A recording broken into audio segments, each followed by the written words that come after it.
اعوذ باللہ من الشیطان اللعین الرجیم بسم اللہ الرحمن الرحیم اللہم صلی علی محمد وآل محمد وعجل فرجہم۔ سورہ مبارکہ آل عمران آیت نمبر 154 154 ثم انزل علیکم من بعد الغم امنۃ نعاسا یغشی طائفۃ منکم وطائفۃ قد اہمتہم انفسہم یظنون باللہ غیر الحق ظن الجاہلیہ یقولون هل لنا من الامر من شیء قل ان الامر کلہ للہ یخفون فی انفسہم ما لا یبدون لک یقولون لو کان لنا من الامر شیء ما قتلنا ہاہنا قل لو کنتم فی بیوتکم لبرز الذین کتب علیہم القتل الی مضاجعہم ولیبتلی اللہ ما فی صدورکم ولیمحص ما فی قلوبکم واللہ علیم بذات الصدور۔ پھر تم پر غم کے بعد چین کی نیند اتاری۔ اس جنگ میں لوگوں کو بڑا مسلمانوں کو غم طاری ہو گیا تھا ظاہر ہے، اور وہ بڑے خوف میں بھی تھے، غم میں بھی تھے۔ پھر تم پر غم کے بعد چین کی نیند اتاری اللہ تعالیٰ نے کہ تمہاری ایک جماعت کو گھیرے تھی اور ایک گروہ کو اپنی جان کی پڑی تھی۔ اللہ اکبر۔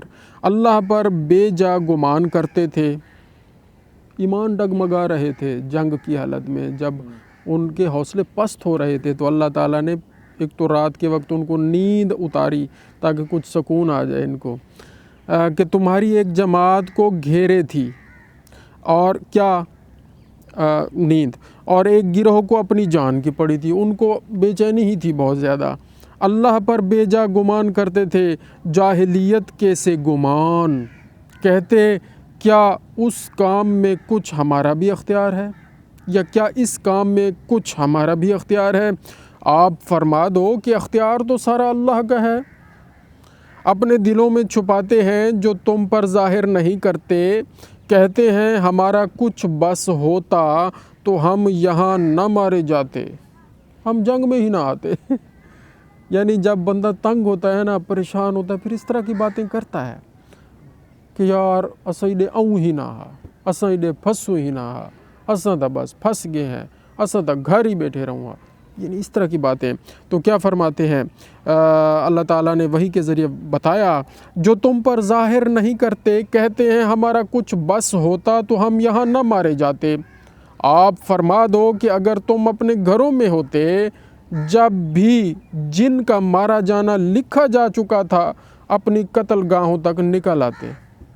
یعنی اللہ کو اگر یہی منظور ہے، تم اگر گھر میں ہی رہ جاتے تو پھر بھی اللہ تمہیں مجبور کر کے تمہاری قتل گاہوں تک تمہیں لے کر آتا، کیونکہ اللہ کے اختیار میں ہے سارا کچھ، بندوں کے اختیار میں کچھ نہیں ہے۔ اور جو اختیار میں اللہ تعالیٰ نے بندوں کے اختیار میں کیا دیا ہے، ایک دفعہ مولا علی علیہ السلام سے پوچھا، مولا بندے کا اختیار کیا ہے؟ تو آپ نے فرمایا ایک ٹانگ اٹھاؤ، تو اس نے اٹھائی، تو فرمایا دوسری اٹھاؤ، دوسری نہیں اٹھا سکا، فرمایا بس اتنا اختیار ہے ایک بندے کے پاس، ایک قدم تو اٹھا سکتا ہے لیکن دوسرا قدم اسے رکھے بغیر نہیں اٹھا سکتا، اتنا اختیار دیا اللہ نے۔ اور وہ بھی اللہ تعالیٰ کی ایک خاص قدرت ہے، رحمت ہے اس سارے معاملے میں۔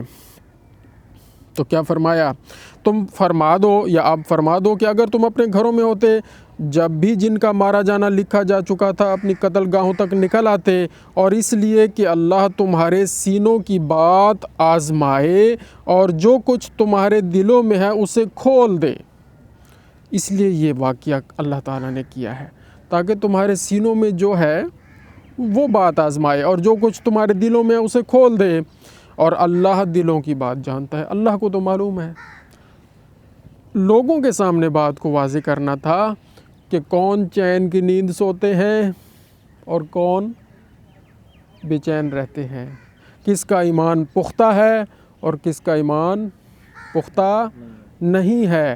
تو اس لیے ہم کہتے ہیں کہ سب برابر نہیں ہیں، کسی کا مقام اللہ نے بلند رکھا ہے، کسی کا مقام کم رکھا ہے، کسی کے حوصلے بلند ہوتے ہیں، کسی کے حوصلے پست ہوتے ہیں، کوئی شجاع ہوتا ہے، کوئی بہادر ہوتا ہے اور کوئی بزدل بھی ہوتا ہے۔ تو یہ معاملات ہیں۔ ان الذین تولوا منکم یوم التقى الجمعان انما استزلهم الشیطان ببعض ما کسبوا وَلَقَدْ عَفَا اللَّهُ عَنْهُمْ إِنَّ اللَّهَ غَفُورٌ حَلِيمٌ۔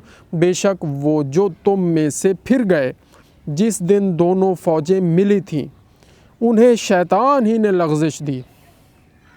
کچھ لوگ ایسے بھی تھے جو پھر گئے، رسول اللہ صلی اللہ علیہ وآلہ وسلم کے ساتھ ہیں، جنگ میں آئے ہوئے ہیں لیکن دل سے گھبرائے ہوئے ہیں، پھر گئے، بزدلی دکھائی۔ بے شک وہ جو تم میں سے پھر گئے جس دن دونوں فوجیں ملیں، ٹکرائیں، جنگ ہوئی، انہیں شیطان ہی نے لغزش دی ان کے بعض اعمال کے باعث، اور بے شک اللہ نے انہیں معاف فرما دیا، اللہ نے معاف فرما دیا۔ تو ہم کون ہوتے ہیں بات کرنے والے؟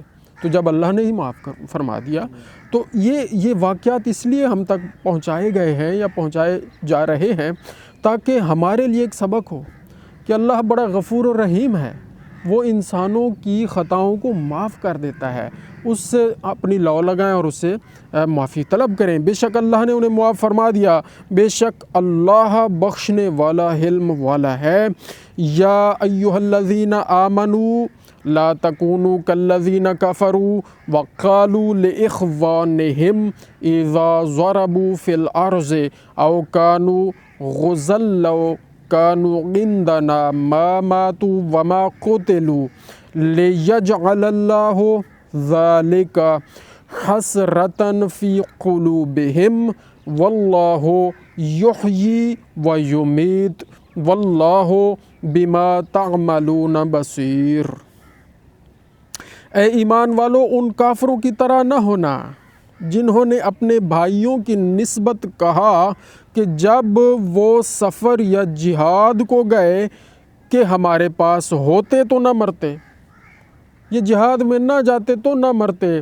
ان لوگوں کی طرح نہ ہونا، اے ایمان والو، ان لوگوں کی طرح نہ ہونا، اے ایمان والو، ان کافروں کی طرح نہ ہونا جنہوں نے اپنے بھائیوں کے بارے میں یہ کہا، بھائیوں کی نسبت کہا، کیا کہا کہ جب وہ سفر یا جہاد کو گئے کہ ہمارے پاس ہوتے تو نہ مرتے اور نہ مارے جاتے۔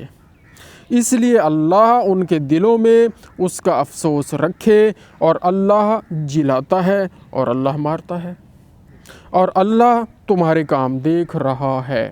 تو ایمان والوں کو یہ زیب نہیں دیتا، اللہ تعالیٰ فرما رہے ہیں کہ وہ ان کافروں کی طرح یہ باتیں کریں، ایسی گھروں ہی نہ نکلے نہ تن نہ مرے نہ، جنگ تے کیوں گئے ہیں؟ جبکہ اللہ کا حکم تھا اس لیے گئے، اور اگر کوئی شہید ہوا تو مقام شہادت پایا، اور اللہ تعالیٰ کے ہاں بہت بلند مقام ہے۔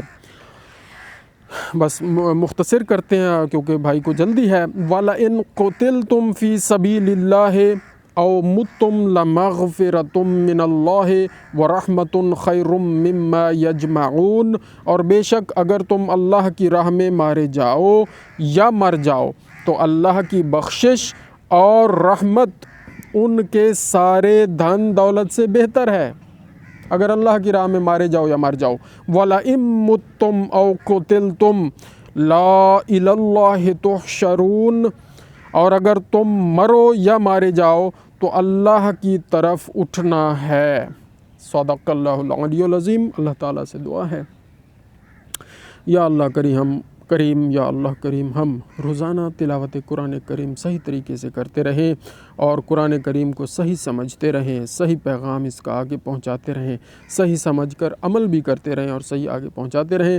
یا اللہ کریم، ہمارے امام زمانہ امام محمد مہدی علیہ الصلوۃ والسلام کے ظہور میں جلدی فرما، اور ان کی غیبت میں ہمارے جو ذمہ داریاں ہیں ہمیں پورا کرنے والا بنا دے۔ آمین بجاہ النبی الکریم و چہار معصومین۔ اللہم صلی علی محمد و آل محمد وعجل فرجہم، لا الہ الا اللہ محمد رسول اللہ۔